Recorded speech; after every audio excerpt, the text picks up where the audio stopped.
Vendredi 27 mars, enregistré de Montréal en confinement. Voici le 23e épisode de la saison 2 de la balado de Fred Savard.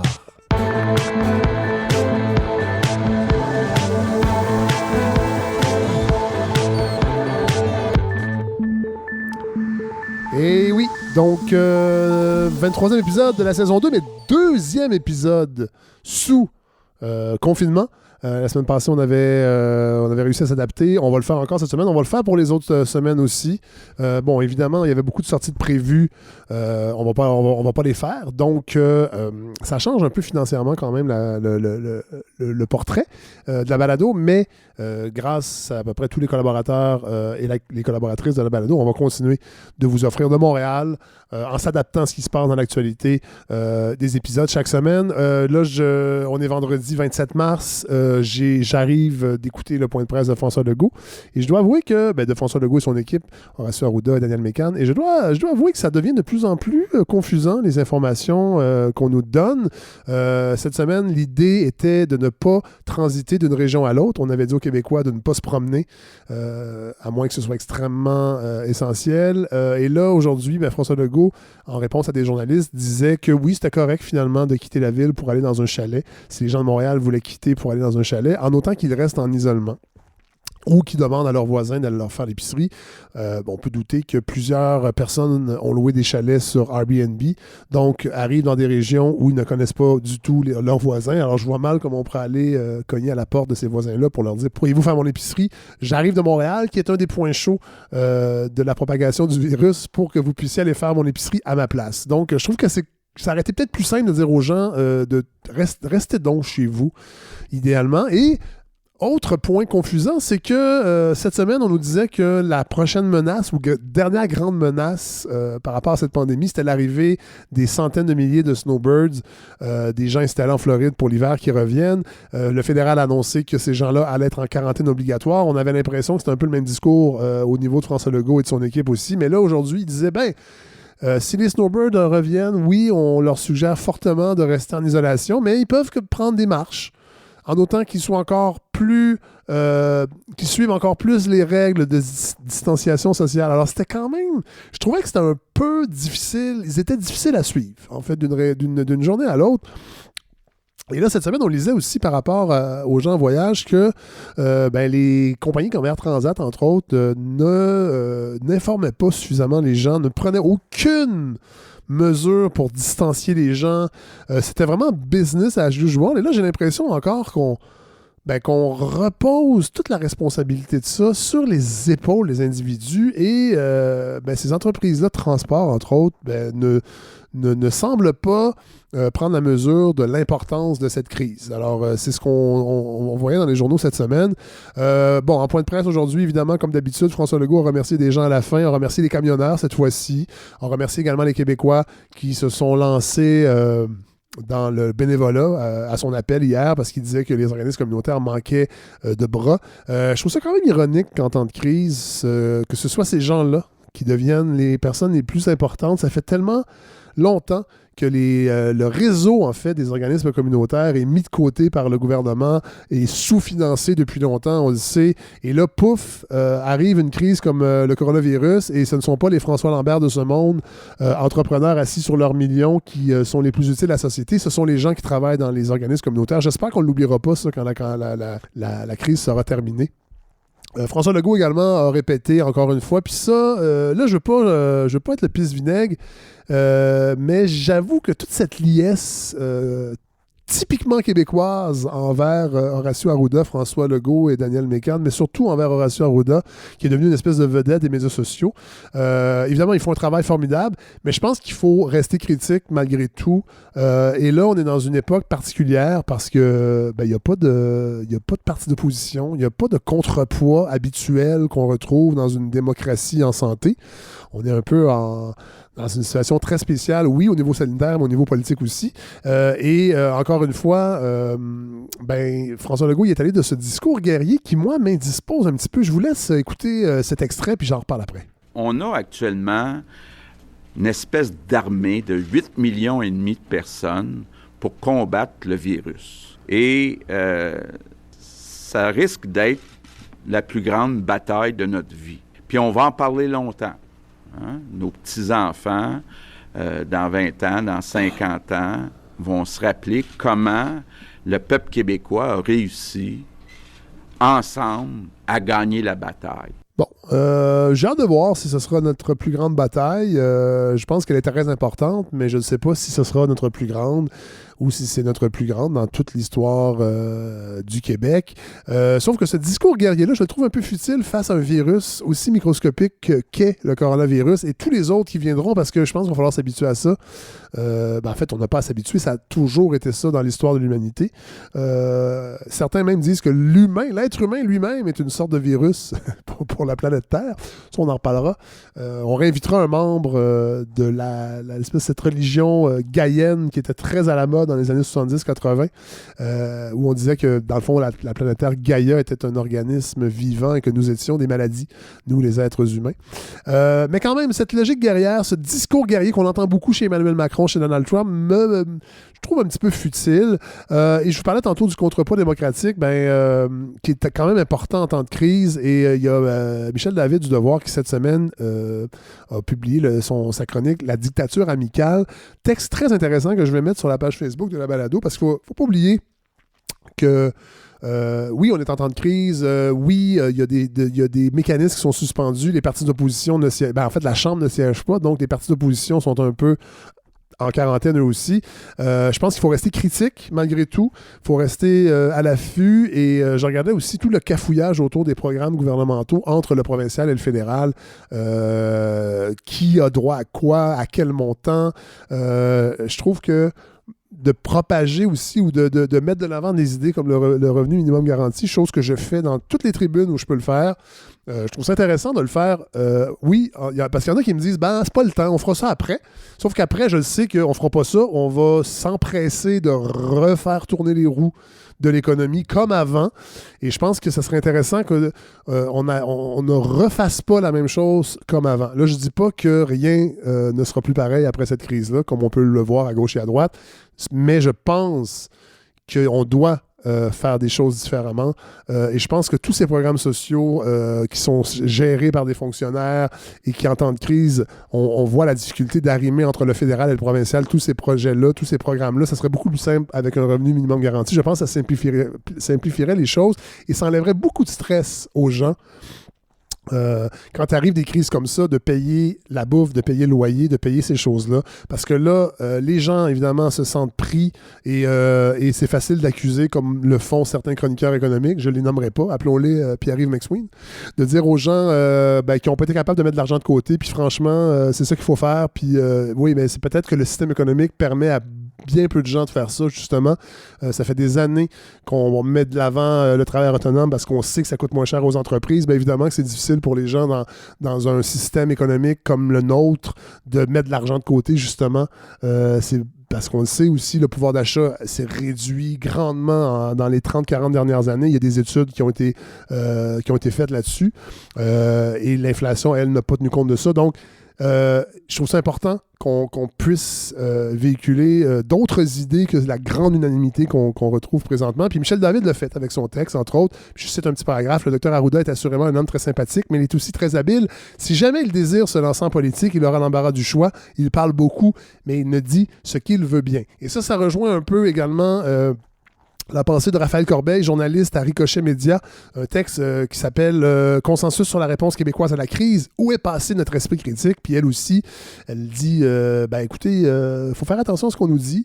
Je pense qu'encore une fois, on ne remet pas en question la compétence des gens, mais il y a des décisions qui ont été prises qui, finalement, sont tributaires d'une situation de financement, entre autres, dans le système de la santé, qui date depuis longtemps. Ça fait 30 ans, entre autres, qu'on assèche le système public de santé, qu'on fait rentrer le privé depuis longtemps. Mais quand arrive une crise comme ça, évidemment, qu'est-ce qu'on essaie de faire? Peut-être, c'est de sauvegarder ce système-là qui est déjà très fragile. Alors, on met tout le monde en confinement, mais il y a des gens, et en France aussi, ces débats-là font rage présentement.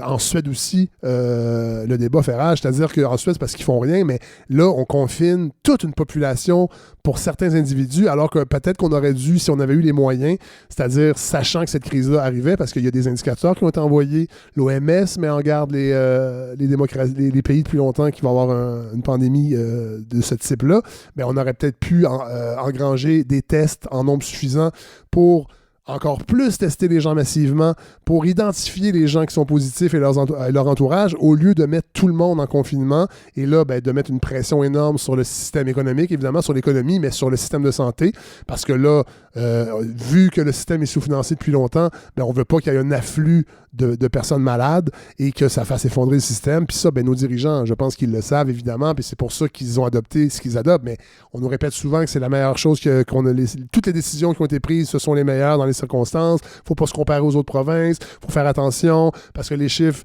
on peut leur faire dire ce qu'on veut, mais dans le fond, je trouve ça intéressant que des textes comme celui de Raphaël Corbeil ou Michel David circulent, c'est-à-dire qu'on ne perde pas notre esprit critique malgré la crise.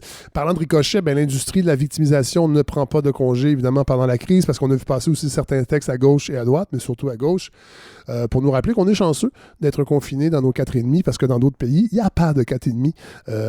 Et il y a une espèce de hiérarchisation, évidemment, même dans des crises comme ça, par rapport aux séquelles. Il y a des gens qui sont éprouvés beaucoup plus que d'autres.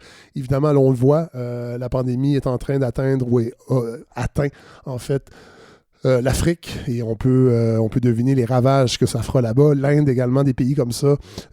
Pensons aussi à tous les prisonniers, pas les prisonniers, mais les réfugiés politiques, les migrants illégaux qui sont pris entre deux législations. On l'a vu aux États-Unis, il y a des cas aussi vraiment où on les confine dans des cellules insalubres. Et il y aura des victimes collatérales, encore une fois, de ça. Le Guardian, parce que oui, c'est vrai qu'on n'est pas égaux devant la crise. The Guardian qui publiait cette semaine un article, c'est préliminaire, mais vraiment intéressant, qui tend à démontrer que les hommes sont plus victimes que les femmes de la COVID-19. Et ça, évidemment, Martine Delvaux n'en parle pas.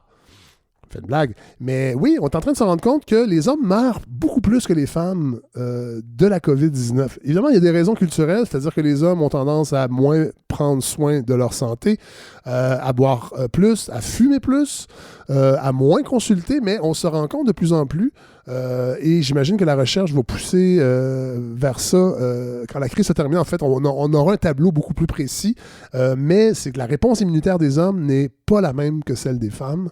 Alors cette semaine, nos invités, on a Andréane Bissonnette de la chaire Alou-Dandurand qui va nous parler qui va nous brosser un tableau de ce qui se passe aux États-Unis présentement avec la pandémie, parce qu'on le sait, aux États-Unis, ils ont un système de santé privé. Ils ont en fait, une partie privée, une partie publique. Les compagnies d'assurance jouent un rôle vraiment important, et elle va nous expliquer c'est quoi les conséquences en contexte de pandémie comme ça, et aussi avec les disparités entre États américains, plus le rôle du gouvernement fédéral et les comtés au sein même des États. Il y a plusieurs paliers. La situation est très, très complexe. Andréane Bissonnette va nous brosser un tableau de ce qui se passe là-bas. On a également, en fait, vous savez, cette semaine, il y a un article qui circulait à l'effet qu'un des symptômes de la COVID-19, quand les gens sont atteints, un des symptômes, c'est la perte de l'odorat. Et j'ai pensé rejoindre le docteur Johannes Frasnelli. Vous vous rappelez, l'an dernier, on avait parlé avec lui à l'épisode où on était à la TUC. Johannes Frasnelli, qui est chercheur à l'Université du Québec à Trois-Rivières, qui est une sommité, je pense qu'on peut le dire, mondiale, à ce qui a trait à la recherche des maladies reliées aux nerfs olfactifs. Alors, j'ai pensé lui demander ses observations par rapport à ce qui se passe avec la COVID-19, et aussi ses observations en tant que scientifique de toute cette pandémie actuelle. Je trouvais intéressant d'avoir son éclairage. Mais d'abord, on va aller rejoindre le Godefroy Lorando qui nous offre, comme toujours, et particulièrement depuis le début de cette crise, sa Lorandose. On entre dans une nouvelle étape. Le Québec va être sur pause pendant 3 semaines. Corona 19. Bon, alors, c'est le moment, c'est la Lorandose hebdomadaire. Oui. Godefroy Lorando, bonjour. On reprend ça. Bonjour, Fred. Oui. Comment ça va? Ça va bien, quand même. Oui, toujours reclus. Oui, toujours reclus, mais... Ouais. Est-ce que je vous ai déjà raconté, Fred, ma touchante anecdote du 11 septembre 2001? Non, jamais. J'étais aux îles de la Madeleine quand c'est arrivé. Ah! Et oui, et j'habitais dans la vanne et je faisais de la planche à voile. J'étais vachement serein. J'étais très, très moment présent et j'écoutais je pense bien que c'était indicatif présent, justement. Donc, j'étais vraiment dans le moment présent. Et c'était Bazo qui était là. Oui. Puis j'ai attrapé... je pense que la première tour venait d'être victime de son avion. Et tu sentais, en l'écoutant, tu sentais que c'était grave. Mais moi, je suis sorti, j'ai fait d'autres choses. Je suis revenu, on était rendu au Pentagone. Mais les gens autour de moi n'étaient pas là-dedans du tout. Je suis allé dans un restaurant, voir la télévision. Puis même en voyant les gens aux îles un jour, 2 jours, 3 jours après, les gens étaient tellement peu sur les médias déjà en 2001 comparé à aujourd'hui. Mais les nouvelles en direct, ça existait déjà. Oui. C'est quand je suis revenu à Montréal que j'ai réalisé que les gens avaient changé de face depuis. Et c'est là que je me suis dit, OK, ça, c'est vraiment la boucle des médias qui te remet dans la face la même chose sans arrêt. Ouais. Il y a quelque chose qui se passe en ce moment. On ferme la télé, on fait une brassée de lavage et on se sent tout de suite mieux. Oui. Non, j'avoue. Puis la différence avec de 2001, c'est que l'ennemi était identifiable. C'était un barbu brun. Alors que maintenant, l'ennemi n'est pas identifiable. On ne le voit pas. Non, et qu'est-ce qu'on fait, Fred, quand on a trop peur? On fume de la marijuana. J'ai pas pensé à ça. J'ai déjà eu cette idée-là à l'époque. Moi, j'ai fait ma commande. J'ai fait ma commande au bon moment. Alors, je suis capable de m'isoler plusieurs semaines encore. Fred, quand on a peur, là, vous savez ce qu'on fait, c'est qu'on se met des gants. On se met des gants. Et avant de vous donner votre lorandose là, de choses complexes, je voulais réagir à quelque chose que j'ai lu dans Le Devoir, un peu comme la revue de presse qu'on faisait dans le temps, IFM. Là. Donc, j'ai un vrai journal en papier dans mes mains. Et c'est un journal de jeudi. Et on lisait des pauvres employés des services qui sont laissés à eux-mêmes. Et là, on parle pas des services comme, en fait, dans les hôpitaux, les intervenants de première ligne. On parlait des caissiers, on parlait des gens qui travaillent sont indispensables. Oui. Et évidemment, ils ne travaillent pas dans des conditions toujours exceptionnelles. Et puis, il donnait un exemple que j'ai trouvé boiteux. L'exemple du journaliste, je ne citerai pas le journaliste en question, parce que mon but, c'est pas de le ramasser, mais il disait, malgré le risque de transmission du virus par contact avec les mains, on fournissait pas de gants à certains employés. Leurs employeurs disaient, lavez-vous les mains à la place. En fait, ils disaient, si vous portez des gants, vous n'allez pas faire attention, vous allez vous mettre les mains au visage et vous allez transmettre... Exactement. Et c'est un peu ce qu'Horatio nous dit depuis le début. Et moi, Fred, pour travailler en CPA depuis 2000 ans, on le sait que mettre des gants, ça donne une fausse impression de sécurité. Et là, j'ai parlé à tellement de gens qui n'ont pas encore compris ça et qui se mettent des gants en sortant de la maison. Ah oui? Et qui se promènent avec leurs gants, et qui vont toucher à toutes sortes d'affaires et qui s'imaginent que parce qu'ils ont des gants, ils sont protégés. Et donc, comme d'habitude, quand on a peur, les décisions ne sont pas tout à fait les bonnes. Et j'avais quelques questions que les gens pourraient se poser au moment de mettre leurs gants. Simplement pour voir est-ce qu'ils sont à côté de la traque ou est-ce que ça a du bon sens. Alors moi, j'ai une question pour vous, Fred. Avez-vous peur que le virus rentre par vos mains? Non. Eh bien non, évidemment. Quand on met des gants, d'habitude, c'est pour protéger nos mains. Oui. Quand on a froid, on met des mitaines. Et quand on ne veut pas avoir les mains gercées parce qu'on fait trop la vaisselle, eh bien, on met des gants. Tout à fait. Mais c'est pour protéger nos mains. Ensuite, première question. Avez-vous déjà vu quelqu'un, Fred, se laver les gants? Non! Et c'est ça le problème. C'est que les gens qui se mettent des gants, ils ne peuvent pas se laver les gants. Ça n'a pas de bon sens. Bon point. Et donc, ils vont se promener dans les magasins en touchant à plein d'affaires avec leurs gants, qui sont comme leurs mains.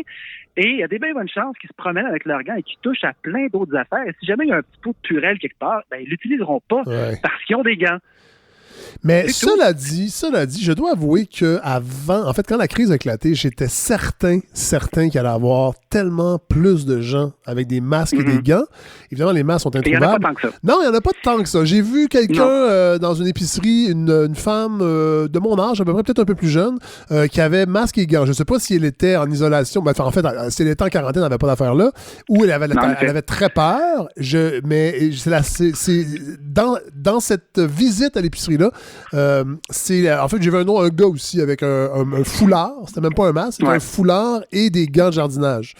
Alors, ça, c'est quand même original. Ouais, ou quelqu'un qui avait un ajustement de prescription peut-être à aller chercher à la pharmacie. Mais je pensais avoir beaucoup plus de gens avec des gants et des masques. Non, il n'y en a pas tant que ça. Mais moi, en fait, c'est vraiment les gens qui travaillent qui ont des gants la plupart du temps. Et c'est ça, le problème, c'est que si tu travailles toujours avec la même paire de gants en t'imaginant que tu protèges quelque chose, mais c'est que tes gants deviennent sales à un moment donné, tout simplement. Et s'il y a un virus qui traîne, Puis d'ailleurs, il faut comprendre une chose, c'est que la charge virale dans l'univers en ce moment, là, c'est pas 60 000 virus au pouce carré partout. Non. On n'est pas dans l'aile pulmonaire d'un hôpital en crise. Non. Là, ce serait vraiment autre chose. C'est pour ça que les gens dans les hôpitaux emportent. Oui. Mais la grande question, c'est simplement, si les gens peuvent simplement respirer un peu et se dire pourquoi je mets des gants. Mon père m'a raconté dans quelles conditions il met des gants à son bureau et vraiment, ça n'avait pas de sens. Ouais. Et il m'a rappelé cette semaine pour dire « Hey, Godefroy, j'ai une petite question pour toi. Si je suis dans telle situation, j'ai un café dans ma main, il faut que je pousse une porte, je suis mieux de mettre des gants? » Écoutez, si vous vous posez la question, on a déjà réglé le problème. Ouais. Le problème, c'est que si vous mettez des gants et vous vous posez plus de questions. Ouais. Et c'est en ce sens-là que porter des gants, puis encore pire, un masque, parce que le masque est près de la bouche, donc oui. lui, il va devenir super contaminé rapidement. Puis on s'imagine qu'on est propre, mais dans le fond, on touche le masque et on vient d'avoir une double dose de ce qu'on ne veut pas avoir sur les doigts. Oui. Mais bref, si vous mettez des gants, posez-vous la question, allez-vous les laver, ces gants-là? Si la réponse est non, c'est possible que ce ne soit pas la meilleure solution. Mais cela dit, si vous voulez laver, mais Godefroy, si vous voulez laver les gants, c'est pas la meilleure. En tout cas, si on se fie à notre docteur Arruda, c'est quand même, il y a une manipulation particulière pour enlever des gants quand on travaille. Donc, il faut pas en mettre, tout simplement. Non, il faut juste se laver et peut-être moins capoter un petit peu. Peut-être moins capoté, mais je pense que vraiment, quand on parle... D'ailleurs, Fred, vous avez compris par où rentre ce fichu virus? Il ne rentre pas par les mains. Il peut rentrer par la bouche, par les yeux, voilà. Moi, c'est les faufounes. Il peut rentrer par la face, tout simplement. Ah, les faufounes, non. C'est par là qu'il rentre. Okay. Ça dépend des gens. Oui. Il y a des gens qui ont des faces de cul. C'est une autre affaire. On est bien lousse aujourd'hui. Vous avez commencé avec vos fesses, puis là, vous savez que je suis fébrile. Oui, je sais, oui. Donc, en ces temps de confinement, comment c'est votre semaine, là? C'était quoi votre semaine? Ma semaine touche un peu à mon thème, Fred, c'est-à-dire l'inflammation. Bon. OK. Alors là, vous pensez peut-être croche déjà. Non, du tout. L'inflammation de la peur, l'inflammation de l'inquiétude, l'inflammation de l'anxiété, mais l'inflammation des poumons aussi, Fred. C'est de ça que je voulais vous parler, parce que vous savez qu'il y a des médicaments qui commencent à se faire tester. Oui. Certains ont fait une entrée dans les médias assez rocambolesque, là, avec Trump qui s'est imaginé que la chloroquine était déjà approuvée par la FDA. Oui, d'ailleurs, on va en parler tantôt avec Andréane Bissonnette. Ça vaut la peine. Oui. On est loin d'Horatio avec sa petite épinglette. Oui. Mais donc, Fred, avant de parler de ces médicaments-là, je voulais vous parler d'un phénomène que j'ai remarqué assez tôt. J'en ai entendu parler très vite dans les médias. Alors que le virus faisait ses tout débuts en Chine, il était encore un petit virus là, un peu timide. Pourquoi les enfants sont si peu atteints? Il y a très peu de cas lourds. Évidemment, il y a des exceptions. Mais de façon générale, depuis le début, on dit aux enfants, puis d'ailleurs, j'ai une anecdote d'un médecin italien qui est dans le jus, qui voit du monde mourir à tour de bras et qui a peur lui-même d'être infecté, qui rentre à la maison à chaque 2, 4, 5, 6 jours. Oui. Et voit ses jeunes enfants et a pris la décision de ne pas mettre de masque à la maison, sachant très bien que lui pourrait être contaminé. Oui. Et c'est quand on est à risque qu'on porte un masque. C'est pas à l'envers. C'est quand toi, tu peux être porteur que tu portes un masque. Oui, c'est ça. Et la raison, c'est qu'il disait, lui, que le traumatisme que ses enfants pourraient vivre de le voir arriver de l'hôpital où ils savent que tout va mal, avec un masque en plus, c'était finalement un plus grave problème que la chance que eux l'attrapent. Oui, surtout que le stress peut avoir un impact sur la réponse immunitaire aussi. Tout à fait. Donc, belle réponse, Fred. Réponse bien éclairée. Vous ne devez pas mettre de gants dans les magasins. Non, je ne mets pas de gants, mais je vais pas... J'essaie de pas aller dans les magasins, mais je dois y aller quand même. Mais non, mais moi, je mets pas de gants. Je me lave les mains. J'ai pas de Purell sur moi non plus. J'avoue, quand je prends une communauto, parce qu'ils nous ont envoyé un courriel, j'amène de l'alcool à friction à 70% pour le volant et le pommeau. Mais tu sais, j'en fais pas de maladie. Et j'ai recommencé à méditer de façon plus soutenue. Quelle bonne idée! Parce que j'avais pris une petite pause, puisque j'étais... plutôt heureux dans ma vie. Et c'est un piège, le bonheur, parce que ça nous éloigne de la méditation. Mais je fais attention quand même et j'essaie de rester beaucoup dans le moment présent et de ne pas spinner sur ce qui pourrait arriver ou ce qui arrivera. C'est un conseil bien sage que j'essaie de mettre en pratique moi aussi. Mais bref, je sais depuis le début que On sait que les enfants sont beaucoup moins sensibles. Par contre, ce que j'avais entendu au tout début, c'était que la raison pour laquelle les enfants semblaient mieux protégés, c'est pas qu'ils tombent pas malades, mais c'est que ça vire moins mal. Ouais. Et la raison, c'était que à cause des services de garde, à cause des écoles et à cause des virus qui se promènent déjà, dont plusieurs sont des coronavirus, pas le même, non. mais il y a 2 des virus du rhume, là, ou l'équivalent qui se promènent chaque année, qui sont des coronavirus humains. Et donc, les enfants en garderie, le personnel qui travaille en CPE ou dans les écoles, eux ont déjà rencontré des virus un peu voisins, un peu semblables. Ouais. Et donc, oui, ils vont tomber malades, mais la réponse immunitaire a déjà un petit coup de pouce. Et ça, c'était la première théorie qui avait été émise. Mais là, ce qui devient de plus en plus clair, c'est ça qui m'intéresse vraiment, c'est que la réaction immunitaire des enfants, leur réaction inflammatoire, pour être plus précis, est mieux gérée. Donc, les enfants ont de la misère à se gérer quand ils font des crises, mais leur inflammation, à ma grande surprise, est mieux gérée. Ah! Et donc, laissez-moi vous conter ça, Fred. Parce que quand un virus entre dans les voies respiratoires supérieures, donc le nez, les yeux en font partie un peu parce qu'ils sont reliés au nez par des muscles trous pour les... quand on pleure, vous savez, Fred, quand on pleure à chaudes larmes, là, ça arrive souvent. Ben oui. Ben, on mord en même temps. Ben oui. Parce que les yeux sont reliés au nez par des tout petits trous. Oui. Et donc, c'est par la face qu'on attrape le virus. On se fait tousser dans la face, ou on se met une main dans la face, un gant sale dans la face. Oui. Mais assez rapidement, il s'installe dans la gorge et éventuellement dans l'arbre pulmonaire. Puis c'est là le problème. C'est qu'une petite gorge un peu rouge, là, ou un petit mal de gorge, ça fait pas arrêter de respirer. Donc, c'est pas si mal. Mais le corps est beaucoup plus fragile quand on s'en va au bout des poumons, c'est-à-dire dans les alvéoles, ces minuscules bulles dans laquelle les membranes sont tellement fines que les molécules d'oxygène et de dioxyde de carbone traversent la membrane. Ben, imaginez-vous comment c'est fin. Ben oui. On n'est pas comme la peau de la gorge, là, c'est vraiment beaucoup plus subtil. Et si l'infection s'installe là, le corps doit absolument réagir rapidement.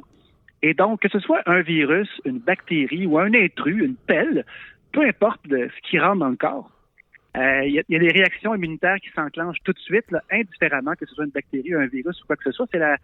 Je ferai une petite analogie, Fred, comme j'en ai le secret. Alors, imaginons un bar mal famé, rempli d'hommes pactés, peu satisfaits de leur vie. Donc, des gens qui méditent pas beaucoup. Oui. Et là, et qui ne se sont pas choisis non plus. Et qui ne se sont pas choisis du tout. Et un de vos copains se fait lancer un verre de bière dans la face. C'est souvent le cas dans ces endroits-là. Oui. Je ne sais pas, je suis jamais allé, j'en ai entendu parler. Oui. Ça, ce verre de bière-là, c'est un peu comme l'invasion par un virus. Et là, il y a toujours 2-3 gars autour qui vont se lever vraiment vite, puis qui vont dire « Wow, wow, wow, wow! » Qu'est-ce que c'est ça? Qu'est-ce qui se passe? Ils vont pas frapper tout de suite, mais la réaction est instinctive. Hein? Ouais. Dans le système immunitaire, c'est la même chose. Il y a une réaction qui est non spécifique à la situation. Donc, que ce soit une grippe, un rhume ou peu importe quel virus, il y a des mécanismes qui partent tout de suite, qui sont instantanés, qui sont non différenciés, donc qui sont pas précis, mais qui vont quand même nous sauver la vie. Donc, on parle des macrophages, des globules blancs qui vont attaquer inefficacement, mais quand même, ils vont être sur place rapidement. Donc, quand le virus s'installe dans les poumons, c'est ça qui se passe. Alors, il y a des globules blancs qui arrivent pour essayer de manger ce qui traîne, mais eux ont une deuxième fonction, c'est qu'ils vont libérer une protéine qui est la cytokine. Et elle a une tâche extrêmement importante, c'est qu'elle stimule l'inflammation. Donc, tout ça va donner un gros signal d'alarme dans les poumons pour dire « Wow, il se passe quelque chose ici ». Et là, le corps va envoyer tout ce qu'il peut envoyer dans ses pauvres poumons pour les faire réagir. Ouais. Dans le bar, là, pour faire le parallèle, l'inflammation, ça, c'est les gars qui aiment ça se battre. Une fois qu'ils ont vu les 3 premiers dire « Wow, wow, wow », eux autres, ils rentrent dans le tas. Donc, c'est pas subtil. Hein? L'inflammation, c'est pas subtil, ça sauve des vies, mais c'est pas subtil. Donc, c'est un peu l'équivalent du gars qui va se battre avec à peu près n'importe qui, y compris peut-être la police, si la police rentre dans le bar. Donc, c'est un peu la même chose qui va arriver dans le corps humain, c'est-à-dire que l'inflammation part à qui mieux dans tous les sens. Et en parallèle à ça, il y a une deuxième réaction, c'est la réaction du corps qui est adaptative. Alors, c'est là qu'elle va reconnaître le virus si elle l'a déjà vu, produire des anticorps spécifiques ou, dans le cas du coronavirus dont on parle toujours, on le connaît pas celui-là, donc le corps va devoir l'identifier et produire son arsenal. Et ça, c'est un peu comme les gens dans le bar qui vont analyser la situation et qui vont se dire que ce serait peut-être une bonne idée de quitter la place ou d'appeler la police, de calmer le jeu, au lieu de se taper dessus. Et donc, le corps a cette réaction primaire-là, qui est l'inflammation, et tu as aussi la réaction secondaire. Le problème, c'est que, un peu comme nos gros épais qui vont aller bûcher dans tous les sens, il y a un moment où il faut se calmer les nerfs. Et dans le corps des adultes, l'inflammation ne se calme pas les nerfs. Elle continue. Au même titre que nos gros épais se finissent par varger sur la police. Ouais. Et donc, les poumons finissent par être tellement inflammés, tellement pleins de cellules qui sont là pour aider, que nos petites alvéoles, Fred, où l'échange d'air très fragile est censé se passer, ça devient complètement obstrué. Et là, l'échange d'oxygène ne fonctionne plus. Puis là, il y a des signaux d'alarme qui s'en vont vers le cerveau. On se met à respirer beaucoup plus vite pour compenser. C'est le fameux souffle court qui est un des symptômes. Ouais. Un des symptômes de ce virus-là. Et à un certain moment, chez l'adulte, cette réaction-là épuise les poumons et les gens tombent en détresse respiratoire. En premier, il faut les mettre sur un oxygène, un air plus riche en oxygène. Et ultimement, on les met dans le coma et on les branche sur un respirateur parce qu'ils ne pourront pas combler à respirer aussi intensément que ça si longtemps. Et là, on espère que pendant ce temps-là, la réaction immunitaire adaptative va être capable de régler le problème. Mais on provoque le coma? On provoque le coma parce que se faire intuber, Fred, pendant 7, 8, 9, 10 jours, c'est pas quelque chose de vous... Je suis pas sûr que la méditation serait suffisante pour passer à travers sur le plan moral, d'autant plus que c'est douloureux. Ouais. Et non, les gens sont sous cette sédation profonde et d'ailleurs, j'ai lu dramatique. Là. Et j'ai lu que ça peut être un problème aussi, c'est-à-dire qu'on peut survivre à l'intubation, mais le choc du réveil, si la personne traîne une santé extrêmement fragile, même pas extrêmement fragile, mais assez fragile, le choc du réveil peut aussi pas être possible, en fait. Et souvent, on va pas traiter ces gens-là à cause de ça. C'est vrai, ça va être des questions qu'on va se poser de plus en plus, à savoir qui est-ce qu'on intube et qui est-ce qu'on intube pas. Oui. C'est des terribles questions. D'ailleurs, il y a des comités éthiques qui se penchent là-dessus pour que quand les médecins vont avoir à prendre la terrible décision de qui est-ce qu'on intube parce qu'on n'a pas assez de respirateurs, ce ne sont pas les médecins qui vont prendre la décision, si j'ai bien compris. On va se tourner vers ces comités-là et ça décharge un tout petit peu les médecins qui vont être extrêmement fatigués, ils vont prendre des décisions très, très rapides au quotidien. Et ils vont répartir une partie de la charge sur des gens qui vont être ailleurs et qui vont avoir des grilles très, très précises pour dire on donne toutes les chances à ce patient-là et pas à tel autre. Pour les gens qui trouvent que les sciences humaines, ça sert à rien, et la philosophie, entre autres, vous voyez, les philosophes servent à quelque chose. Ils vont décider si vous allez vivre ou non. Oui, ce sera des philosophes, mais avec des tableaux très, très statistiques assez pesants. Oui, évidemment. Après, donc, dans le cas des enfants, c'est ça qui est vraiment intéressant, c'est que eux, quand ils ont la réaction immunitaire primaire, dans la réaction inflammatoire, donc, comme nous, leurs poumons deviennent très, très inflammés, très gonflés. Oui. Mais c'est qu'à un moment donné où, au lieu de fesser dans le tas à qui mieux, la réaction immunitaire se calme et donc l'inflammation diminue assez rapidement pour que le corps puisse combattre les virus, mais sans subir cette paralysie des poumons qui nécessite d'être intubé. Une affaire qui est intéressante, c'est qu'à Montréal, il y a un institut de cardiologie qui s'est penché sur une molécule qui a justement l'effet de ralentir la réaction inflammatoire. C'est un médicament qui est la colchicine. Elle, ce qu'elle fait, c'est qu'elle est utilisée pour d'autres réactions immunitaires agressives, comme la goutte.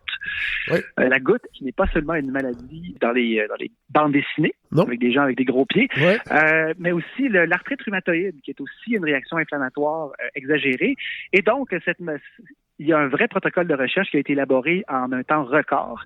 Et on cherche en ce moment 6000 malades atteints du coronavirus SARS-CoV-2 pour tester ce médicament-là qui, justement, cherche à limiter la réaction inflammatoire. Et donc, vraiment intéressant. Et ça serait une recherche qui devrait pouvoir donner des résultats dès le mois d'avril. Ouais. Et donc, c'est une molécule qui est vraiment pas dispendieuse, déjà testée depuis des années, facile ils ont été capables de faire 200 000 comprimés pour faire leur test, leur double, double aveugle. Ça coûte rien aussi. Et en plus, la recherche a un nom très, très accrocheur. C'est la recherche Col-Corona. Oui. Wow. Moi, ça me semble prometteur. Je vois déjà les t-shirts. Oui, au moment où les gens paniquent et se mettent des gants, il y a aussi, on peut regarder autre chose que les nouvelles, on peut s'informer et savoir qu'en même temps, tranquillement, un peu partout dans le monde, il y a des recherches qui se font. Il n'y aura pas de recette magique pour cette crise-là. J'en suis convaincu. Mais par contre, il va y avoir des éléments qui vont peut-être nous aider à passer à travers moralement, c'est-à-dire des bonnes nouvelles pour les pays qui vont l'attraper peut-être un peu après nous, ou encore pour se défendre contre ce virus-là, mais dans l'avenir. Vous savez, ce qui est tragique un peu, c'est qu'il y a des recherches qui étaient menées sur ce genre de molécules-là pour le SRAS. Ouais. Mais aussitôt que le SRAS n'a plus été une menace et qu'il n'y avait plus de milliards à faire avec ça, les financements sont tous tombés.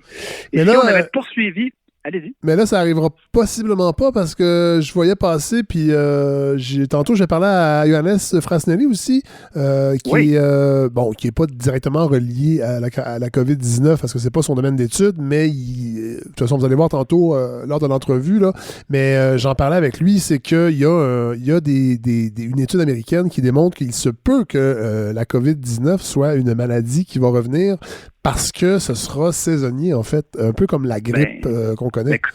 Comme plusieurs autres coronavirus, voilà, parce que c'est pas un virus qui tue tout le monde. C'est un virus qui tue une petite partie de la population. Sauf c'est vraiment sur le plan du virus, Fred, c'est un très bon virus. Oui.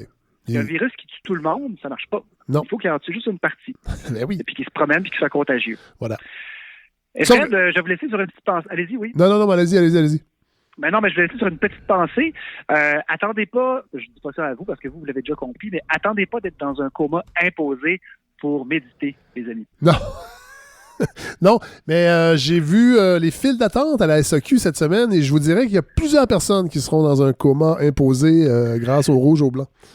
Ah, ben ça, c'est encore une automédication. Hein? Oui, exactement. C'est un des meilleurs anxiolytiques à très court terme. Oui, je l'ai. À moyen et long terme, c'est autre chose. Je l'ai utilisé pendant des années. Merci, Godefroy Lorando. Toujours un plaisir. Fred. Et on vous laisse aller observer tout ça et nous livrer vos observations la semaine prochaine.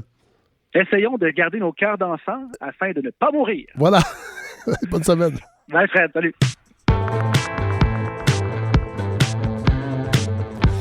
Alors, on sait que ça brasse aux États-Unis et j'avais très hâte de vous parler, Andréane Bissonnette, chercheur à la chaire Raoul Dandurand, parce que là, je me suis dit, ça serait le fun d'avoir un résumé parce que, il y a toutes sortes de nouvelles qui tombent sur ce qui se passe aux États-Unis. On comprend par contre que c'est le bordel et je me disais, qui de mieux qu'Andréane pour nous expliquer un peu ce qui se passe, surtout par rapport... je pense à l'accès aux soins de santé quand un virus comme ça s'abat sur une population. Alors, il y a à peu près... Est-ce qu'on peut identifier 4 dynamiques? On peut-tu dire ça? Oui, mais je pense que ça nous permettrait de structurer un petit peu les choses. Il y a vraiment 4 dynamiques en ce moment en termes d'accès aux soins que le fameux virus, la COVID-19, met en aigu. Puis en fait, on voit ces problématiques-là qui étaient sous-jacentes au système de santé, mais qui sont mises de l'avant de par les réponses différenciées, notamment, mais aussi l'accès de façon générale aux soins de santé. La première de ces dynamiques-là, si on veut aller là, dans un ordre plus ou moins établi, il n'y a pas une dynamique qui est plus importante que l'autre. Mais la première de base, je pense, c'est vraiment la rapidité de réponse et l'accès aux données. À travers les États-Unis, on manque de tests, ce qui entraîne une méconnaissance des cas actifs et nécessairement une augmentation du risque de transmission communautaire qu'on appelle, donc c'est-à-dire entre personnes sans savoir où on l'a nécessairement attrapé. Et là, comment ça fonctionne pour les tests? Est-ce que c'est le fédéral, en fait, c'est le niveau fédéral qui se doit de fournir les tests et les distribuer ou chaque État a sa propre marge de manœuvre pour ça? Pour le moment, c'est plus au niveau étatique, puis même encore au niveau des comtés. Donc, on va à un autre niveau un petit peu plus bas. Je vous donne l'exemple à El Paso. On a mis la clinique pour tester les patients. Elle était en œuvre à partir de hier et fonctionnelle aujourd'hui. Donc, on est loin là de la machine, par exemple, au Québec, où on teste déjà depuis de nombreuses journées. Et même si on trouve ça lent, lorsqu'on se compare, on se console.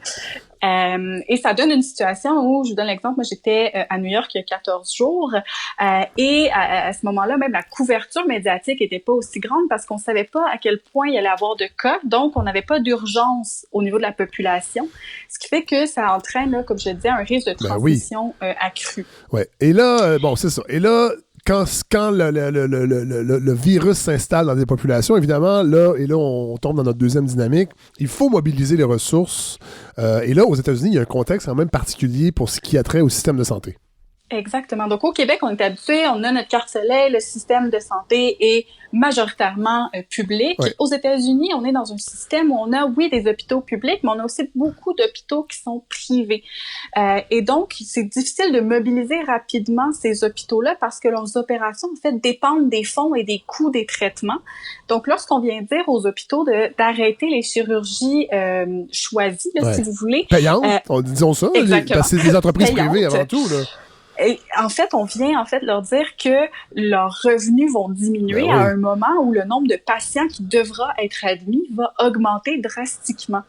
Et donc, c'est pour ça qu'on a vu dans les derniers jours, on se posait la question, mais pourquoi les hôpitaux, en fait, ne réagissent-ils pas plus rapidement pour arrêter ces chirurgies-là et ouvrir des lits pour de potentiels patients de la COVID-19, c'est qu'en fait, il y avait cette réticence-là à dire on va arrêter notre source de revenus alors même qu'on voit les dépenses qui vont augmenter drastiquement. Oui. Et cette dynamique de privatisation-là aussi a un impact sur le nombre de lits qui est disponible de manière générale parce que dans les dernières années, le fait que ce soit un système privé, comme dans n'importe quelle autre structure privée, bon, vous avez certaines entreprises qui vont très bien et d'autres qui vont moins bien. Donc, on a eu des hôpitaux qui ont fermé parce qu'ils ont fait faillite. Ah, ouais. Ce qui fait qu'on a eu un déclin depuis 20 ans. Le nombre de lits disponibles dans les hôpitaux diminue aux États-Unis. Et là, Andréane, le gouvernement fédéral, ou en tout cas les États, laissent la main visible du marché. Tu sais, quand des hôpitaux ferment, on attend que d'autres ouvrent. C'est quoi? Il n'y a aucune coordination, en fait, pour s'assurer d'avoir accès à, si jamais il y a une pandémie ou des virus, qu'il y a quand même un nombre de lits minimum. Il y a les hôpitaux publics, qui assurent un minimum constant de lits, mais ce qu'on voit en ce moment dans les deux États qui sont le plus touchés, donc New York et la Californie, c'est qu'on est vraiment au niveau du gouvernement en train de tenter d'ouvrir des hôpitaux temporaires, donc de convertir notamment des résidences universitaires. Et en Californie, on a vu la ville de San Francisco qui a réouvert un hôpital qui avait récemment fermé pour cause de faillite, et on tente de réutiliser les ressources de ces lieux-là. Mais ce qui fait que, pour vous donner une idée, en termes de nombre de lits, aux États-Unis, on a 2,8 lits par 1000 habitants. Ouais. En comparaison, en Corée du Sud, qui a quand même une réponse assez efficace à la COVID-19, on était à 12,3 lits par 1000 habitants. Ah ouais. Quand même un gap incroyable, important. Ben oui. Puis au Canada? Au Canada, on est à 2,5 sur 1000 selon le même rapport de l'OCDE. Donc, également, petites inquiétudes à ce niveau-là. Mais la réponse du système public, et ce qui m'amènerait à ma troisième dynamique, qui est l'accès à l'assurance santé, fait en sorte que même si on a un petit peu moins de lits, il y a quand même là une mobilisation qui est plus grande et on peut ramener le système public à servir le bien de la population plus rapidement. Bon, justement, parlons-en, parce qu'on sait que c'est un débat qui fait rage depuis longtemps. Et nous, je trouve que, en tout cas, moi, je trouve toujours très difficile de comprendre pourquoi c'est si difficile pour une nation comme les États-Unis de refuser un accès universel à des soins de santé. En fait, même dans la population, je pense que c'est divisé. C'est pas juste une question de politiciens. Et là, ça a un impact, évidemment, quand arrive un virus comme le coronavirus. Absolument. Donc, dans les dernières années, on a beaucoup parlé de l'assurance santé aux États-Unis et paradoxalement, cette semaine, on fêtait le 10e anniversaire du fameux Obamacare. Et au même moment, donc, on voit qu'il y a toujours à peu près 28 millions d'Américains qui sont non assurés. Et en situation de pandémie, le fait de ne pas avoir d'assurance, ça veut aussi dire que on n'a pas un accès immédiat à un médecin pour des soins de base, alors même que le médecin de première ligne pourrait être une source d'information qui devient importante pour les gens et éviter que les gens affluent aux urgences, mais est plutôt donc comme un médecin en première ligne et ensuite les urgences si nécessaire, d'une part. Et d'autre part, si un vaccin est développé et que vous avez une part de la population qui n'est pas assurée et qui n'a pas accès à un médecin, vous privez cette part de la population-là d'un accès rapide au vaccin et de ce lien entre la population et le système de santé. Et lorsqu'on regarde même ceux qui ont une assurance, parce que les assurances sont privées majoritairement aux États-Unis, je vous donne le cas d'une femme à Boston qui a eu un traitement pour la COVID-19 et qui disait que même avec ses assurances, la facture finale était de près de 35 000 $. C'est incroyable. Parce qu'en fait, il y a un déductible à payer. Et donc, toutes les hospitalisations et toutes les visites à l'urgence font en sorte que la facture, au final, est très salée, même pour ceux qui sont assurés. Et cette situation-là est problématique parce qu'en fait, les gens vont tenter de s'auto-médicamenter ou de limiter les problématiques et la possibilité d'aller aux urgences. Dans ce contexte-là, vendredi dernier, il y a Donald Trump qui est sorti et qui a fait la promotion de 2 médicaments qui sont utilisés normalement pour traiter la malaria, mais aussi d'autres problèmes de santé, notamment le lupus.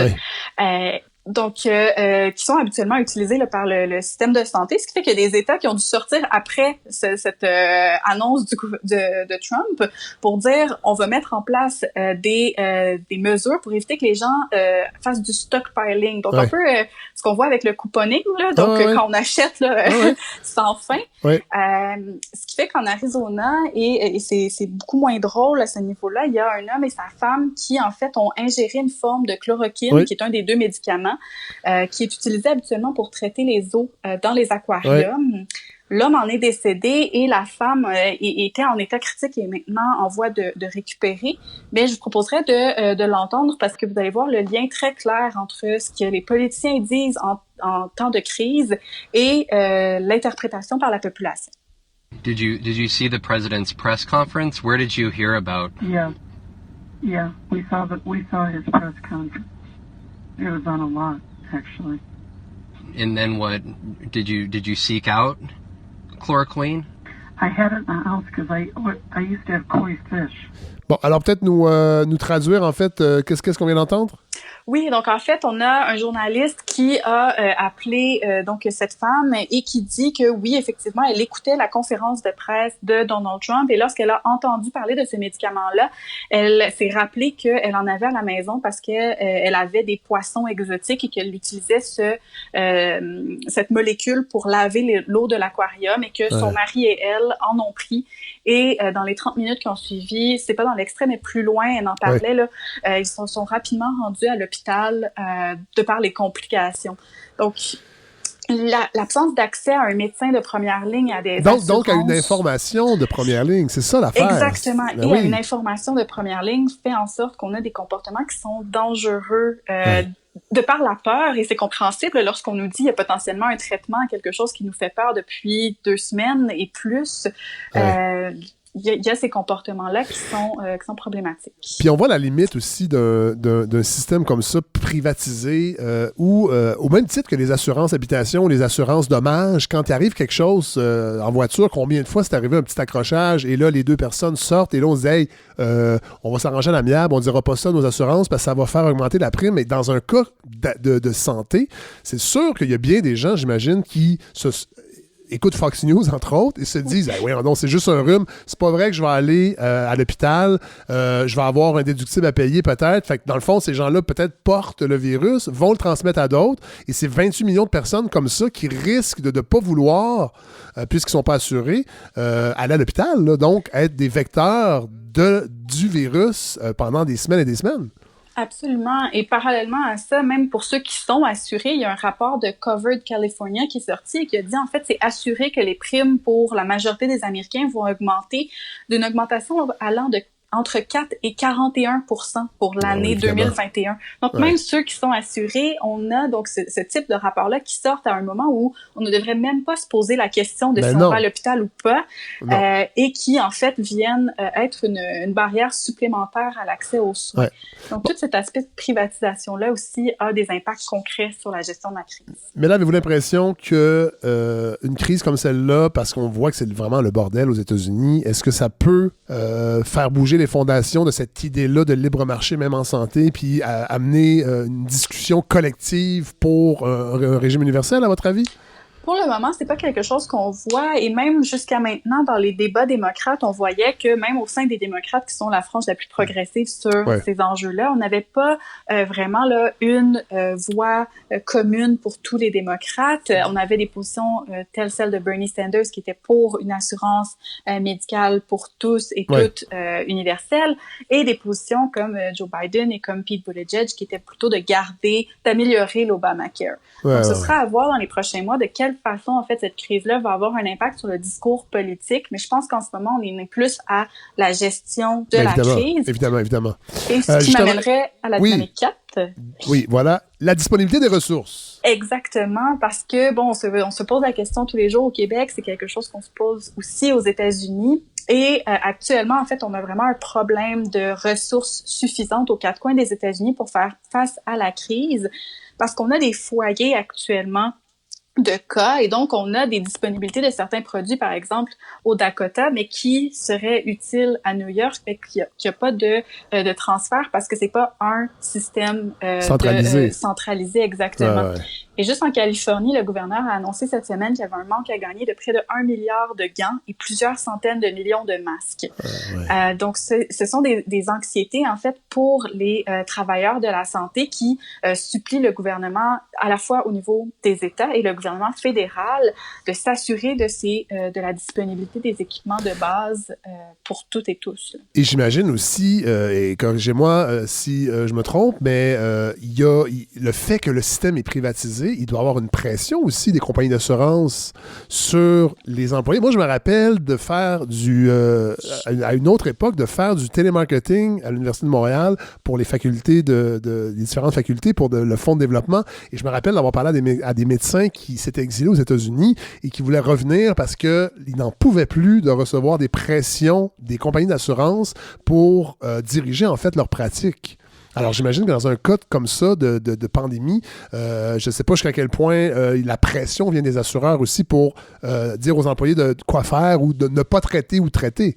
C'est difficile à dire en ce moment par rapport aux assureurs, mais on voit que le système privé et les médecins, il y a une pression en fait qui se crée à ce niveau-là.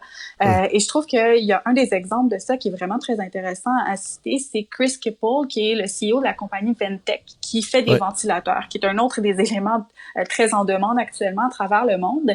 Il a été cité dans le New York Times, notamment pour dire à quel point il recevait des appels de la part de gouverneurs, de la part d'élus locaux, de la part de médecins, de la part de dirigeants d'hôpitaux pour faire pression, pour essayer d'avoir des ventilateurs qui soient livrés sans passer par la voie normale des commandes. Et à ce niveau-là, je pense que ça met aussi en évidence une autre problématique aux États-Unis qui est, si vous avez de l'argent, vous avez accès aux ressources. Parce que ce qu'il disait également, c'est qu'il y a même des personnes bien nanties qui l'appellent directement pour lui demander d'avoir un ventilateur parce que ces personnes-là craignent que si elles se trouvent à l'hôpital n'aura pas assez de ventilateurs et donc ils veulent en avoir un pour eux à la maison. Fait que c'est la méritocratie érigée même dans un cas de pandémie, c'est-à-dire que les plus riches vont se faire soigner en premier et ce qui reste pour les autres, ça va aller à la va comme je te pousse. Et c'est là où on voit aussi cette différenciation avec le Québec entre une idée de communautaire versus une idée de individuelle et que ça met de l'avant le fait que depuis des années, on évolue dans un système de santé où on pense l'argent peut vous acheter la santé. Et en cas de pandémie, cette idée-là demeure et est véhiculée aussi par les comportements qu'on voit actuellement aux États-Unis. Bon, là, évidemment, il y a 50 États aux États-Unis, donc évidemment, les réponses sont différentes d'une région à l'autre. Qu'est-ce que vous avez observé à ce niveau-là? Donc, ce qu'on voit, c'est qu'il y a plusieurs États qui ont fait la même chose que le Québec et le Canada de façon plus générale et qui ont en fait ordonné à la population de rester à la maison pour une période de 14 jours. C'est le cas notamment sur les deux côtes et également autour des Grands Lacs, donc le Wisconsin, l'Illinois, le Michigan et l'Indiana. Mais dans d'autres États, on voit que c'est des villes qui ont décidé Excusez-moi, mais ça inclut aussi la Californie et New York. Exactement, oui. Donc, les deux côtes, la côte ouest et la côte est, et également autour des Grands Lacs, mais le centre des États-Unis a été un petit peu plus lent à réagir, voire pas d'ordre de rester à la maison. Ce qui fait qu'on a à peu près 163 millions d'Américains séparés dans 17 États, 14 comtés et 8 villes qui sont actuellement sous un ordre de rester à la maison pour 14 jours. Ils sont confinés, Exactement. Et c'est sûr que ça a un impact sur la vitesse de l'économie aux États-Unis. Ce qui fait que, en fait, on voit que la pandémie de la COVID-19 va illustrer comment le positionnement sur le territoire aux États-Unis va affecter le niveau d'accès d'une part, mais aussi la réponse du gouvernement local. Et à ce niveau-là, je pense que c'est vraiment très intéressant d'écouter deux extraits, un à la suite de l'autre. Le premier qu'on va entendre, c'est Dan Patrick, qui est le lieutenant-gouverneur du Texas. Et le second, c'est Andrew Cuomo, qui est gouverneur de l'État de New York et qui dénote vraiment de cette tension-là entre économie et santé dans un contexte des États-Unis. My message is that let's get back to work. Let's get back to living. Let's be smart about it. And those of us who are 70 plus, we'll take care of ourselves, but don't sacrifice the country. Don't do that. And we're not going to accept a premise that human life is disposable. And we're not going to put a dollar figure on human life. The first order of business is save lives, period, whatever it costs. C'est incroyable. La défaite Dan Patrick, le premier, c'est quand même incroyable. Oui. En fait, de le penser, ça va, mais de l'exprimer comme ça, moi, je suis désolé, j'ai beaucoup de difficultés à entendre un truc comme ça. Et il l'a exprimé à plus d'une reprise. Il a en fait écrit une lettre à Fox News, suite à quoi il a été invité à une émission de Fox News, et l'extrait qu'on a entendu vient de cette émission-là. Mais il avait préalablement écrit une lettre pour communiquer ce même point de vue aux médias conservateurs. Et en fait, ça vous démontre lorsque je parlais tout à l'heure de la tension entre la communauté versus l'individuel, l'économie versus la santé. Et ces deux gouverneurs-là sont en fait diamétralement opposés sur le niveau de réponse qu'on doit mettre de l'avant.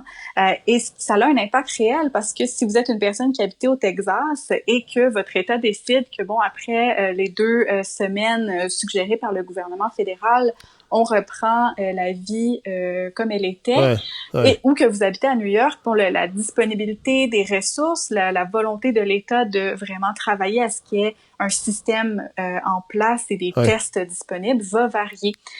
Donc, c'est quelque chose qui, lorsque je parle, comme je l'avais mentionné dans des épisodes précédents, j'ai habité 4 mois au Texas. Oui. Et lorsque je parle à des amis, dont notamment certains qui travaillent dans le milieu de santé, c'est quelque chose qui est particulièrement inquiétant aujourd'hui quant à la structure du système, la définition du bien collectif, puis à quel point ça a un impact sur la réponse à la crise. Et dernière question, est-ce que dans tout ça, on peut présumer que certains acteurs, comme je parle du gouverneur de l'État de New York, Andrew Cuomo, est-ce que ça prend un impact sur la course à la présidentielle? Est-ce qu'il y a des candidatures qui pourraient émerger de ça parce qu'il y a un momentum politique, parce que les gens ont bien réagi? Peut-être que tout est sur pause, mais j'ai l'impression que dans un pays comme les États-Unis, le politique n'est jamais très loin, même en temps de crise. Pour 2020, en fait, pour être candidat au Parti démocrate ou au Parti républicain, il y avait des dates limites pour s'inscrire. Oui.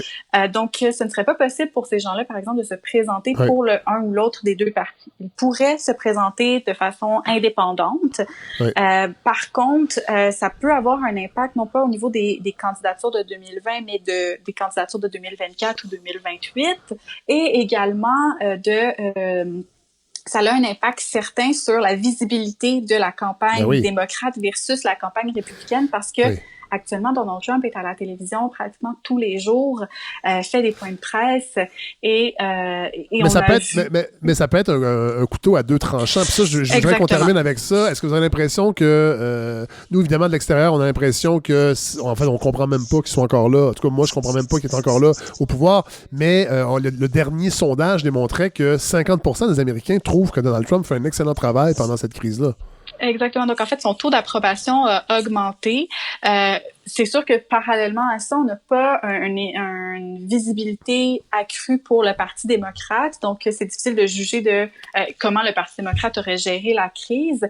Mais dans les prochaines semaines, je pense que la priorisation de l'économie versus la santé, la disponibilité des tests et lorsque le virus ne sera plus principalement dans 2 États, mais un peu plus partout, ça risque d'avoir un impact sur la façon dont on va aborder la réponse de la crise. Mais très certainement, c'est quelque chose qui aura un impact en novembre lors des élections présidentielles. Si élections il y a. Pour le moment, les élections doivent avoir lieu. Donald Trump ne peut pas les déplacer. Et au niveau des partis, on tente de voir pour notamment les questions de vote à distance. C'est toujours quelque chose qui est possible. Donc, pour le moment, les élections sont toujours le 3 novembre 2020.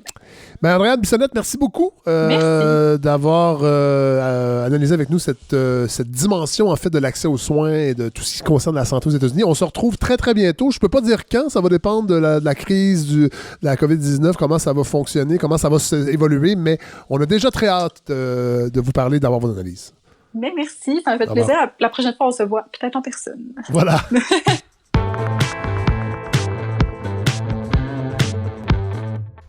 Bon, alors, pour les auditeurs et les auditrices de la balado qui nous écoutiez l'an dernier, vous allez reconnaître cette voix. Dr Johannes Frasnelli, bonjour.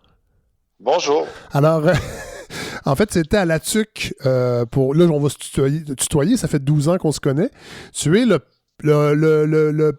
beau-père de Ludovic, mon fils, en fait. Voilà. Et ça fait 12 ans qu'on se connaît. Et là, je me disais, Colin, il faut parler à Johannes pour 2 raisons principales. La première, c'est que est-ce que tu es en isolement présentement pour un voyage effectué en Europe?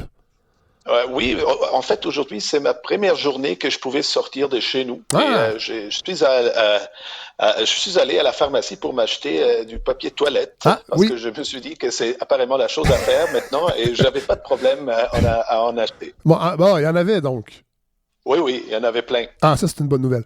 Mais on se parle parce que tu étais en tournée, parce que tu as écrit un livre. Peut-être nous en parler parce que le livre n'est pas encore traduit en français. Idéalement, si tu revenais à la balado, c'était pour parler de ce livre-là. Mais là, c'est pas le cas parce qu'il y a d'autres choses qui se passent. Évidemment, il y a cette crise sanitaire de la COVID-19. Mais tu as écrit un livre qui a été primé dans le monde germanophobe. Oui, exactement. Donc, j'ai écrit un livre sur l'odorat. C'est un livre grand public qu'on est en train de traduire, ou j'espère que l'éditeur veuille les traduire. Et ce livre parle de l'odorat en général. Et il a été très bien reçu, surtout en Autriche, où il est sorti. Et j'étais en Autriche pour recevoir le livre scientifique de l'année. Wow. C'était supposé d'avoir lieu le 10 mars, mais c'est le 10 mars que l'Autriche a interdit tout rassemblement, donc je suis revenu sans prix et en catastrophe un petit peu. Ben oui. Bon, évidemment, malheureusement, ça sera remis, on l'espère. Mais là, je voulais qu'on se parle parce que il est sorti dans les médias il y a quelques jours un article qui... parce qu'il faut le dire, en fait, pour les gens qui ne te connaissent pas, c'est que toi, ta spécialité, ton domaine de recherche, ce sont en fait les maladies reliées aux nerfs olfactifs.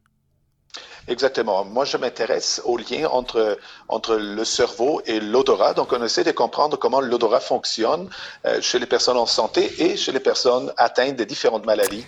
On veut savoir, est-ce qu'on peut utiliser des tests de l'odorat pour faire un dépistage pour certaines maladies, par exemple. Bon, et là, ça a circulé cette semaine. On a su que, visiblement, un des premiers symptômes d'une personne atteinte de la COVID-19, c'est la perte de l'odorat. Et moi, je voulais en savoir un peu plus. Est-ce que c'est une rumeur? Est-ce que c'est vrai? Comment ça fonctionne? Mais en fait, à date, il y a peu de données scientifiques sur la question, évidemment, parce que la COVID-19 n'existe pas depuis longtemps. Ouais. Mais il semble vraiment d'avoir de plus en plus de rapports anecdotiques qui disent que les gens qui sont atteints de la COVID-19 souffrent aussi d'un trouble de l'odorat, et ce trouble de l'odorat pourrait être parmi les premiers symptômes de cette maladie. Donc, évidemment, ça, c'est très intéressant parce qu'en théorie, on pourrait l'inclure dans le dépistage, etc. Mais il faut avoir plus de données dures pour vraiment en faire des conclusions. Et là, quand tu dis les données dures, ça serait un échantillon d'à peu près combien de personnes? Comment cette nouvelle-là, cette nouvelle donnée-là, en fait, pourrait devenir probante? Mais en fait, il y a différentes façons. Je sais que pour l'instant, il y en a plusieurs équipes partout dans le monde, donc j'en fais aussi partie, qui essayent de s'attaquer au problème pour mieux comprendre un petit peu le lien. C'est clair aussi que dans les circonstances, c'est pas nécessairement la chose la plus facile de faire un test de l'odorat chez les personnes atteintes, parce qu'ils sont en quarantaine, ou même, on peut s'imaginer, dans des cliniques de dépistage. C'est assez difficile de faire sentir des odeurs aux personnes atteintes parce qu'on devrait se les tenir loin. Oui. Donc, c'est pas tout à fait clair encore comment on peut le faire. Il y a différentes façons dans lesquelles on peut renforcer un petit peu le lien qu'on connaît ou qu'on pense de connaître entre la COVID et le trouble de l'odorat. Par exemple, moi, j'ai fait une petite recherche chez nous parce que, comme je dis, je suis en quarantaine. Oui. Et on a fait une petite recherche avec un collègue chercheur en Suisse. On est allé voir avec un outil qui nous permet de voir les mots-clés des recherches qui ont été utilisés dans Google, dans les différents pays du monde, dans les langues du pays. Oui. Et on a vu que la recherche pour le mot-clé « perte de l'odorat », donc en italien, évidemment, c'est perdita olfatto, etc. Ouais. On voit vraiment qu'il y a un pic des recherches qui correspondent très bien avec les pics des cas retrouvés. Donc, il y a les pics en premier en Italie, en deuxième place, c'est l'Espagne, ensuite c'est la France, ensuite c'est les États-Unis, et quand on a fait la recherche, c'était la semaine dernière, il n'y avait pas encore de pics au Canada. Ouais. Donc, on peut s'imaginer qu'il y a un lien. Évidemment, c'est pas une preuve dure, parce que, évidemment, si les médias en parlent, les gens vont faire plus de recherches de Google, mais ça, c'était un des premiers indices qu'il y aurait peut-être un lien entre les deux. Et maintenant, nous sommes en train, avec cette équipe internationale, de monter un questionnaire qu'on pourrait donner, distribuer évidemment de façon numérique aux gens atteints. Et on réfléchit aussi à faire des tests maison où les gens pourraient s'auto-tester un petit peu. Et donc ça, c'est la deuxième étape. Et la troisième étape, ça serait évidemment d'aller voir et tester les personnes atteintes de la COVID-19 sur place. Mais évidemment, ça pour l'instant, c'est un petit peu difficile. Ça bouge très, très vite. Et notre système des recherches n'est pas faite pour bouger vite, donc ça va beaucoup plus vite maintenant, mais quand même, il faut avoir un comité d'éthique qui dit oui, etc. Donc ça prend toujours normalement ça prend quelques semaines, maintenant ça prend quelques jours, mais ça bouge vraiment vite, donc il faut réagir vite aussi. Bon, alors, je trouvais ça intéressant aussi de t'avoir pour avoir ton regard de scientifique sur cette crise-là, sans tomber dans les détails, puis sans non plus jouer au gérant d'estrade, mais tu étais en Europe quand la crise s'est déclenchée, tu es revenu, ça fait plusieurs années que tu es ici, mais tu voyages beaucoup, fait que tu sais que en fait, tu étais à même d'observer des approches différentes. Et là, on le sait qu'il y a une espèce de débat qui commence à faire rage de plus en plus ici, mais qui en Europe fait déjà rage, à savoir, est-ce qu'on aurait dû tester tout le monde massivement au lieu de confiner tout le monde pour protéger de certains individus. Il y en a qui disent que quand la première vague va être terminée, qu'on va ressortir de notre isolement, on ne sera pas immunisé, il n'y aura pas l'effet d'immunité de groupe. J'aimerais ça avoir tes grandes observations là-dessus. Mais la première observation, bien sûr, c'est encore de façon personnelle. J'ai vu, parce que j'ai mes parents qui sont au nord de l'Italie, donc je suivis les nouvelles avec beaucoup plus d'attention que le Québécois moyen, je dirais, et j'ai vu comment ça s'est passé, et j'ai vu que soudainement des mesures qu'on ne pouvait pas penser avant, une semaine avant même, sont devenues réalité, et j'ai vu comment cette vague s'est propagée au début en Italie, ensuite en Autriche où j'étais, et ensuite c'est arrivé aussi au Québec, au Canada. Donc les vagues ou les rapports, ça ressemble beaucoup dans les différents pays. Au début, on pense, mais c'est bien trop, les mesures sont trop sévères, mais finalement, on remarque que ce sont des choses qu'il faut quand même faire. Donc, je pense que, encore, moi, je suis pas un épidémiologiste, je n'ai pas des connaissances en virologie, etc., mais je vois vraiment comment ces mesures, comment il faut les mettre en place, la nécessité, je la comprends. C'est aussi clair que il y a des pays, encore aujourd'hui, il y a des pays qui ont des approches différentes, comme par exemple la Suède, où encore aujourd'hui tout est permis, et les enfants vont toujours à l'école, et les gens vont toujours dans les centres de ski pour profiter, et c'est évidemment tout très, très controversé en Suède parce que il y a des chercheurs qui s'attendent, même des scientifiques qui s'attendent d'avoir une explosion des cas aussi en Suède qui arriverait. Donc ça, malheureusement... Mais eux font le pari que, oui, il y a des gens qui vont tomber malades, mais il y aura l'effet d'immunité de groupe et ça va nous prémunir d'éclosions qui vont venir plus tard. Oui, ils font ça, mais c'est aussi, il y a quand même une particularité avec les Suédois. J'ai parlé à un ami suédois qui m'a expliqué, en Suède, il y a beaucoup, les gens sont très disciplinés parce que dans les mesures suédoises, il y a aussi la règle, lorsque une personne ressent le moindre des symptômes d'un rhume, d'un toux, etc., il faut qu'il reste à la maison. Et ça fonctionne, peut-être ça fonctionne, c'est un pari, mais on verra, mais ça fonctionnerait peut-être dans un pays comme la Suède, où les gens sont très, très disciplinés. Ça fonctionnerait pas dans d'autres pays comme ici, par exemple. Et ici, je peux aussi imaginer, il y a des gens, on connaît ça, il y a des gens qui sont fiers d'aller au travail, même s'ils ont un rhume. Je n'ai pas manqué une journée de travail depuis 30 ans. même si j'avais un rhume, j'étais là. Je pense que ça va changer dans l'avenir, mais évidemment, il y a cette culture qui doit aussi suivre. Donc, ça, c'est la première chose. Évidemment, on se demande aussi quand est-ce que ça va se terminer, hein? On voit c'est quoi les conséquences sur l'économie. Ouais.